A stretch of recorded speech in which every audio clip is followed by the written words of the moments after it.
नमस्ते सभी को। मैं दीपिका जैन। आज हम सभी कक्षा छठी की वर्कशीट के प्रश्नोत्तर हल करेंगे। ये आपकी संस्कृत की वर्कशीट है। आपकी जो वर्कशीट है इसमें पहला प्रश्न जो दिया हुआ है, एतत् चित्रम अस्ति, यह चित्र किसका है। आपके चित्र बना हुआ है छाते का और चार विकल्प दिए हुए हैं कि ये चित्र किसका है। तो इसका उत्तर आपको लिखना है छत्रस्य, यानी छाते का चित्र है ये, तो उत्तर आप लिखेंगे छत्रस्य। इसके बाद आपकी जो वर्कशीट है इसमें प्रश्न नंबर दूसरा दिया हुआ है, धातु प्रत्यय पृथक कुरुत। धातु को अलग करना है, धातु यानी क्रिया, और प्रत्यय को अलग करना है। धातु को अलग कीजिए, प्रत्यय को अलग कीजिए। यहाँ पर आपके लिखा हुआ है चली तुम। तो चली तुम में धातु क्या है, चल, और प्रत्यय कौन सा है जिसके पीछे तुम आता है, उसमें तुमुन प्रत्यय रहता है, तो चल प्लस तुमुन। तो यहाँ पर आपके दिया हुआ है गंतुम। गंतुम का धातु अलग कर देंगे, प्रत्यय अलग करेंगे, तो धातु हो जाएगी इसमें गम और प्रत्यय हो जाएगा तुमुन। इसके बाद दूसरा दिया हुआ है पठितुम। पठितुम में धातु हो जाएगी पठ, प्रत्यय हो जाएगा तुमुन। तीसरा है हसीतुम। हसीतुम में हस धातु है और तुमुन प्रत्यय है। तो इस प्रकार से आपको यहाँ पर लिखना है। फिर आपके है प्रश्न नंबर दूसरा। प्रश्न नंबर दूसरे में दिया हुआ है आपके एक गद्यांश। सिख धर्म प्रवर्तक से लगा करके अयच्छत, यहाँ तक आपके वर्कशीट में गद्यांश दे रखा है। इस गद्यांश पे आधारित प्रश्नोत्तर है।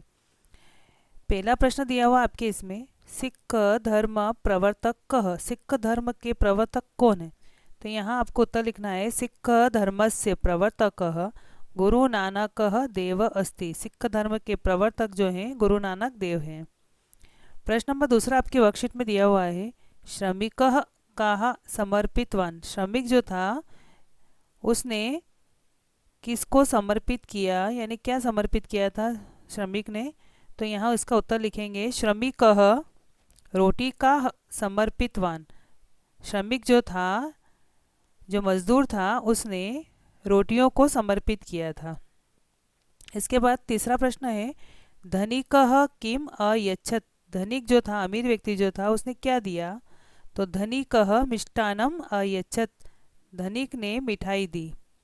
इसके बाद प्रश्न नंबर चौथा है आपके इसमें, अभवत अस्मिन शब्दे कह लकार अस्ति। अभवत जो है इस शब्द में कौन सा लकार है। तो आपको इसका उत्तर लिखना है अभवत अस्मिन पदे या शब्दे, दोनों में से कोई एक लिख सकते हैं। अभवत अस्मिन पदे या शब्दे, आपके वर्कशीट में शब्दे हैं, तो अभवत अस्मिन शब्दे लंग लकार अस्ति। लंग लकार है, लंग लकार का अर्थ होता है भूतकाल के लिए आता है ये। जब भी धातु के अंदर अ लग जाता है, जैसे भव धातु, यहाँ पे भू धातु है, इसके आगे अ लग गया, तो जब भी अ लग जाता है वहाँ हमेशा लंग लकार ही होता है, जैसे अगच्छत, अपठत, अभवत। तो यहाँ पर लकार कौन सा है, तो अभवत अस्मिन पद शब्दे लंग लकार अस्ति। इसके बाद प्रश्न नंबर तीसरा, यहाँ आपके वर्कशीट में एक पद्यांश दे रखा है, एक श्लोक दे रखा है, नरस्य आभरणम रूपम, ये वाला श्लोक दे रखा है। क्षमा तक ये श्लोक है। इस श्लोक में से आपको यहाँ पर प्रश्नोत्तर हल करने हैं। पहला प्रश्न दिया है, गुणस्य आभरणम किम। गुण का आभरण क्या है, गुण का गहना क्या है। तो यहाँ पर आपको इसका उत्तर लिखना है गुणस्य आभरणम ज्ञानम। गुण का आभरण यानी गहना, गुण का जो गहना है वो कौन है, ज्ञान है। प्रश्न नंबर दूसरा दिया हुआ है, नरस्य आभरणम किम। नरस्य यानी जो मनुष्य है उसका गहना क्या है। तो नरस्य आभरणम रूपम, मनुष्य का गहना जो है इसका रूप है। तीसरा प्रश्न दिया हुआ है, गुण कस्य अस्ति। गुण जो है वो किसका गहना है। तो इसका उत्तर लिखेंगे गुण रूपस्य आभरणम अस्ति। गुण जो है वो रूप का गहना है, यानी रूप का गहना कौन कहलाता है, गुण। इसके बाद प्रश्न नंबर चौथा दिया है, ज्ञानस्य अस्मिन शब्दे का विभक्ति अस्ति। ज्ञानस्य जो शब्द है इसके अंदर कौन सी विभक्ति का प्रयोग हुआ है। इसका उत्तर लिखेंगे ज्ञानस्य अस्मिन शब्दे या पदे, दोनों में से कोई एक लिखें। ज्ञानस्य अस्मिन शब्दे षष्ठी विभक्ति अस्ति। ज्ञानस्य इस शब्द में छठी विभक्ति का प्रयोग हुआ है।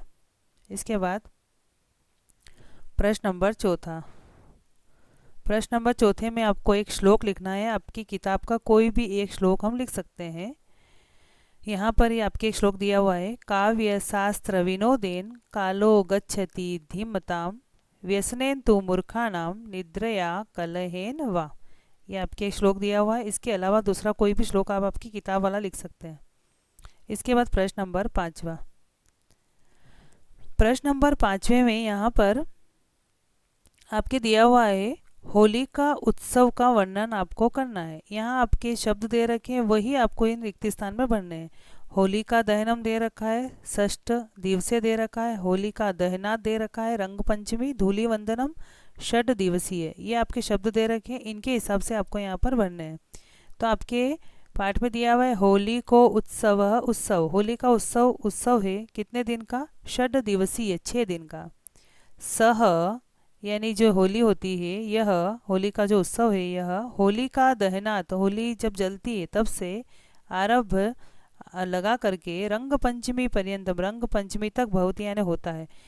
होली का जो उत्सव है वो होली का दहन से लगा करके रंग पंचमी तक होता है। प्रथम दिवसे, पहले दिन क्या होता है? होली का दहनम भवती, होली का दहन होता है। द्वितीय दिन है, दूसरे दिन क्या होता है? धूली वंदनम क्रियते, धूली वंदन होता है, जिसको धुलंडी कहते हैं, वो होता है। षष्ठ दिवसे, 6 दिन के बाद यानी छठे दिन जब होता है तो षष्ठ दिवस यानी छठे दिन रंग पंचमी पर्व भवती, रंग पंचमी पर्व होता है। तो आपके पहले रिक्त स्थान में आएगा षठ दिवसीय, फिर दूसरे रिक्त स्थान में होली का दहनात, फिर तीसरे रिक्त स्थान में रंग पंचमी, चौथे में होली का दहनम, पांचवें में धूली वंदनम और छठे में षष्ठ दिवसीय। इसके बाद प्रश्न नंबर 5वें के 2 भाग, एक तो अ, अब दूसरा है ब। ब वाले में आएगा आपके, यहाँ पर आपके ब वाले भाग में दिया हुआ है उपसर्ग को जोड़ करके पद का निर्माण करना है, यानी उपसर्ग लगाना है आपको और फिर आपको पद बनाना है। तो यहाँ आपके दिया हुआ है अनु एक उपसर्ग है और करोति एक शब्द है, तो अनु और करोति दोनों को जोड़ करके यहाँ पद बना अनु करोति, उसी प्रकार से आपको बनाना है। तो प्रति एक उपसर्ग है और इसमें करोति जोड़ेंगे तो ये बनेगा आपके पद प्रति करोति। इसके बाद वी एक उपसर्ग है, इसमें हरति जोड़ेंगे तो आपके शब्द बनेगा वी हरति। सम एक उपसर्ग है और इसमें हरति जोड़ेंगे तो शब्द बनेगा संहरति। प्र एक उपसर्ग है, इसमें हरति जोड़ेंगे तो शब्द बनेगा आपका प्रहरति। इस प्रकार से ये उपसर्ग को जोड़ करके पद बनाया गया है। इसके बाद आपके प्रश्न नंबर 6। प्रश्न नंबर 6 में आपके एक पत्र दिया हुआ है, यहाँ पर एक पत्र है उसको आपको भरना है। तो पत्र में सबसे ऊपर आपके लिखा हुआ है पूज्य मातः, तो उसके साथ में क्या आएगा? पहले रिक्त स्थान में आएगा प्रणामाः। फिर आपके लिखा हुआ है अहम यानी मैं ईश्वरस्य, ईश्वर की, दूसरे रिक्त स्थान में आएगा ईश्वरस्य। कृपया कुशलिनी अस्मि, मैं ईश्वर की कृपा से कुशल हूँ। भवत्या यानी आपका, फिर तीसरे रिक्त स्थान में आएगा स्वास्थ्यम, आपका स्वास्थ्य कैसा है? तो कथम अस्ति, आपका स्वास्थ्य जो है वो कैसा है? मम अध्ययनम सम्यक चलती, मेरी पढ़ाई जो है अच्छी प्रकार से चल रही है। अनुज यानी छोटा भाई, छोटा भाई कौन है? उसका राकेश है, उसका नाम है राकेश। छोटा भाई राकेश अध्ययनम नियमित रूपेण करोति, छोटा भाई राकेश जो है वो अपनी पढ़ाई नियमित रूप से कर रहा है। इति आशा करोमि, ऐसी मैं आशा करती हूँ। करोति का मतलब होता है करती हूँ, ऐसी मैं आशा करती हूँ कि छोटा भाई जो है वह अच्छी प्रकार से अपनी पढ़ाई कर रहा है।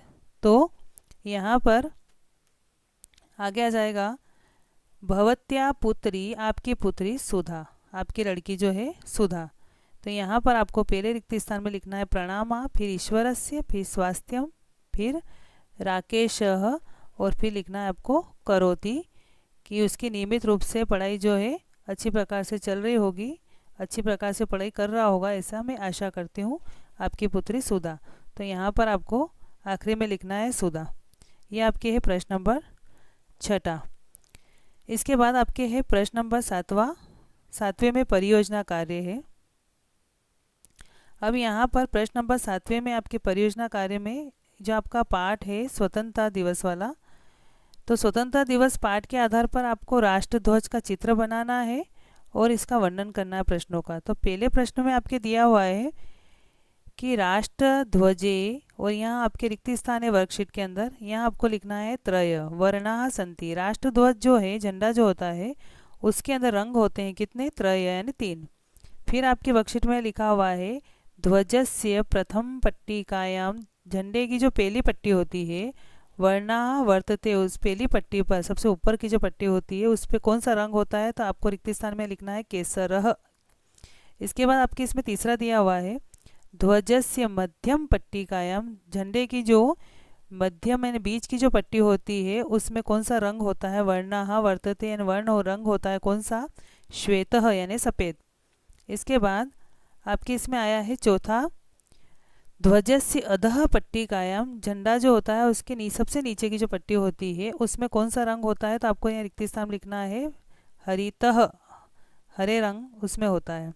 इसके बाद आपके प्रश्न नंबर 5वां दिया है वर्कशीट के अंदर, यहाँ एक बॉक्स के अंदर आपको राष्ट्रध्वज का चित्र बनाना है। तो ये आप अपनी किताब में से देख करके झंडे का चित्र बना सकते हैं। आपके जो राष्ट्र स्वतंत्रता दिवस पाठ है उसके अंदर झंडे का चित्र बना हुआ है, तो इस जगह पर आप किताब में से झंडे का चित्र बनाएं। इसी प्रश्न नंबर 7वें के 2 भाग है, ये अ वाला भाग था। अब ब भाग में दिया हुआ है आपके ब भाग जो है आपके वर्कशीट में लिखा हुआ है विज्ञानस्य आविष्कारः, पाठ आधार पे विज्ञान के जो आविष्कार है उस पाठ के आधार पर, आपके पाठ है विज्ञानस्य आविष्कारः, तो इस पाठ के आधार पर आपको क्या करना है, विज्ञान के 10 आविष्कार के नाम लिखने हैं और सामने उसके चित्र भी बनाने हैं।